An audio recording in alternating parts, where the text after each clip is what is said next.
But we begin with a night of remembrance for the transgender community. Thank you for joining us. I'm Samantha Crawford. As part of the Transgender Day of Remembrance, the Lancaster community came together to hold a vigil at the Grace United Church of Christ to honor those lost within the past year. That's where we'll find News 11's John Buffone with more. John. Sam, today is Transgender Day of Remembrance, a time to reflect on all those who lost their lives due to trans-related violence. And while this was a time to remember the pain of the past, it was also a time for hope that the future holds brighter days.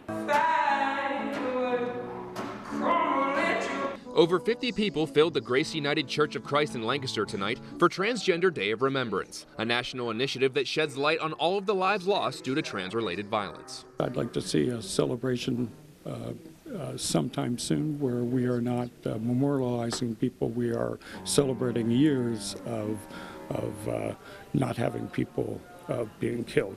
Personal reflections, songs, and candlelight vigils all led up to the reading of over 24 names of those lost over the past year. It gives them a face and brings humanity to their cause. I mean, trans people and gender non-conforming folks are more likely than any other subsect of the LGBTQ community to be a risk for violence, whether it's domestic, institutional, structural, social violence.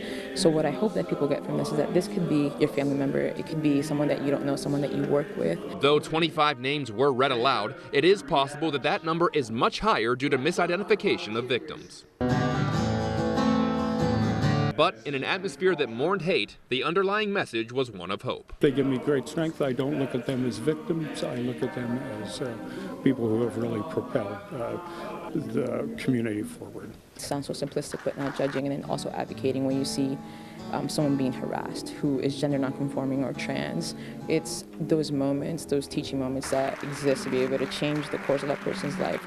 Now, as you saw, over 24 names were memorialized during this event, but participants say the ultimate goal is to not have forums like this anymore, and that the victim total will eventually go down to 0. For now, reporting in Lancaster, John Buffone, News 11.